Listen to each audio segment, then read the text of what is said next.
उसको कहा जाता है धर्म की शक्ति। लेकिन हम क्या सोचते हैं कि हम तो धर्म कर रहे हैं, किसी को पानी पिला दिया, किसी को कपड़ा दिया, भूखा को भोजन दिया, नंगा को कपड़ा दिया, तो हम सोचते हैं कि वाह हमने तो बहुत बड़ा धर्म कर लिया। ये धर्म नहीं है। एक व्यक्ति कुछ दिन पहले मुझसे मिला था, उसको ज्ञान के बारे में मैंने समझाया, तो आदमी क्या बोलता है पता है, मेरे गुरु ने कहा है भूखा को भोजन दो, नंगा को कपड़ा दो, प्यासे को पानी पिलाओ, यही है धर्म। जिसका घर नहीं उसको घर बना दो, बोले वही है धर्म। मैंने कहा ये तो हमसे अच्छा पशु करता है, हाँ हमसे भी ज्यादा अच्छा पशु करता है। इससे गाय बिना स्वार्थ के हमको दूध देती है, और भी बहुत सारे पशु पक्षी हैं जो बिना स्वार्थ के।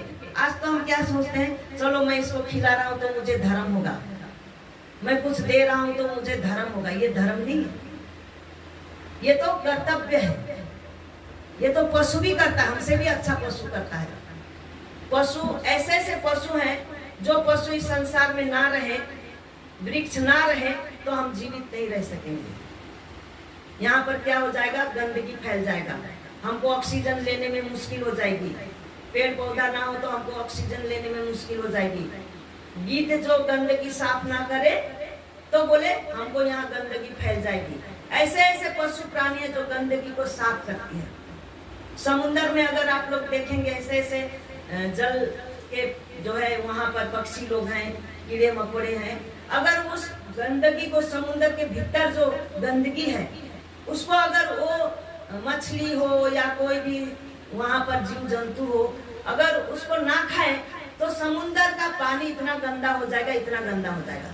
लेकिन हम तो समुद्र में जाते हैं, समुद्र को अच्छा मानते हैं, और समुद्र का पानी बाग बनकर फिर बरसता है कि नहीं? वही समुद्र का पानी जिसमें बहुत सारे कीड़े मकोड़े गंदे, माने समुद्र में क्या नहीं होता है, इतना गंदा होता है, लेकिन वहाँ कई प्रकार के मछली जीव उसको साफ कर देते हैं। इसका मतलब वो हमारी सेवा कर रहा है कि नहीं? इतना अच्छा सेवा कर रहा है जो सेवा हम कर ही नहीं सकेंगे। तो हम ये ना सोचे कि हमने बहुत बड़ा खाना दिया, कपड़ा दिया, हमने किसी को कुछ दिया तो बोले हम बहुत धार्मिक हो गए। नहीं, यह हमारा घमंड है, यह हमारा घमंड है। और ये कार्य हमसे पशु अच्छा करता है, और हम इसको ना सोचे कि हम इसको करके हम मुक्ति हो जाएंगे या हमारे आत्मा का कल्याण हो जाएगा। नहीं, आत्मा का कल्याण तो तभी होगा जब हम अपने आत्मा को जानेंगे, वो किस तरह से है, उसका रूप कैसा है, वो किस तरह से हमारे अंदर चल रहा है, वो किस तरह से हमको जीवित रख रहा है। तब हमारा कर्तव्य पूरा होगा इस संसार में आने का। तो बोले भगवान कृष्ण कहते हैं कि मैं जब जब भी संसार में आता हूँ तो उस समय धर्म की हानि हुआ रहता है, लोग धर्म को नहीं जानते हैं। लेकिन मैं फिर दोबारा जब धर्म की हानि होती है तो मैं दोबारा इस संसार में क्या करता हूँ, घोड़ा हाथी और भी जानवर बनकर नहीं, मनुष्य रूप लेकर के फिर मैं दोबारा इस संसार में आता हूँ। दोबारा आता हूँ और आकर के क्या करता हूँ, वो दो काम करते हैं। हमारे जैसा केवल बाल बच्चे खाना पीना घर बिल्डिंग में मस्त नहीं रहते हैं, वो दो काम करते हैं, धर्म की रक्षा और पाप का संहार। दो काम वो संसार में करते हैं। महान पुरुष जब संसार में आते हैं तो दो काम करते हैं। हमारी तरह केवल इसमें संसार में केवल लगे ऐसे तो दिखता है। जैसे भगवान राम आए तो माता सीता के लिए वन वन भटकते रहे, लोगों ने कहा ये थोड़ी भगवान है। स्वयं गरुड़ जी को जब आज तो हम भगवान की पूजा करते हैं, लेकिन सब कोई राम भगवान राम राम राम कहते हैं, लेकिन जब भगवान राम संसार में आए थे तो एक बार गरुड़ जी को सेवा करने की मौका मिल गई, तो उन्होंने उस नाग फांस को, मेघनाथ के नाग फांस को काट दिया। काटा तो गरुड़ जी को अभिमान हो गया। गरुड़ जी को अभिमान हुआ तो नारद को पता चला कि गरुड़ जी को अभिमान हुआ, स्वयं भगवान के वाहन गरुड़। तब नारद जी को पता चला, नारद ने कहा कि हे गरुड़ जी, आपको तो अभिमान हो गया है, घमंड हो गया, आपको शंका हो गया है, आप जाओ ब्रह्मा जी मेरे पिता के पास।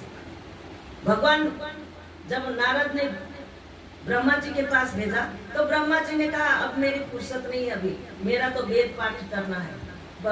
ब्रह्मा जी ने कहा कि जाओ आप शंकर के पास। तो जब शंकर के पास गए तो शंकर जी ने कहा मैं तो आधे रास्ते में हूँ, मैं आपको कैसे बताऊं।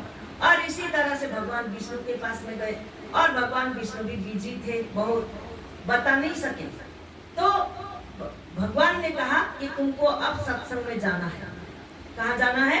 नीलगिरी पर्वत में, जहाँ काक भुसुंडी क्या कर रहे हैं, सत्संग सुना रहे हैं।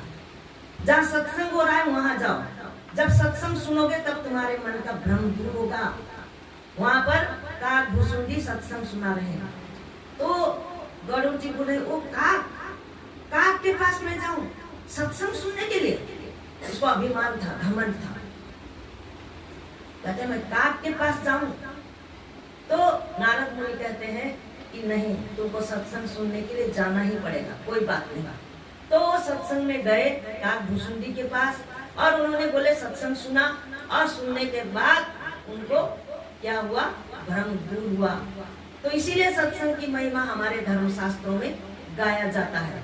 तो आज हमें भी अपने जीवन में अगर हमारे भ्रम को अगर तोड़ना है कि अरे ये मनुष्य होता है और ये बार बार, जैसे अर्जुन जी को भ्रम हुआ, उन्होंने कहा कि अरे जब तो उस समय भाषा भी नहीं थी, कुछ भी नहीं था, और ये क्या बोल रहा है भगवान कृष्ण, कैसे बात मानो इनकी।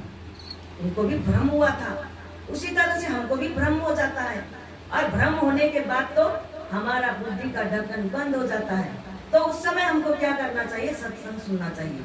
सत्संग से क्या होता है?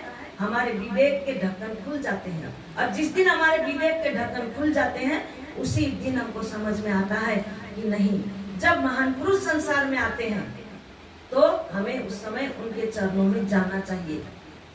भगवान कृष्ण के चरणों में अर्जुन गए।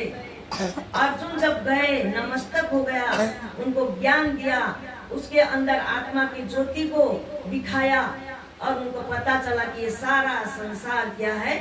प्रभुमय है। वही अर्जुन जिसके पास अभिमान था, घमंड था, वही अर्जुन क्या कहता है?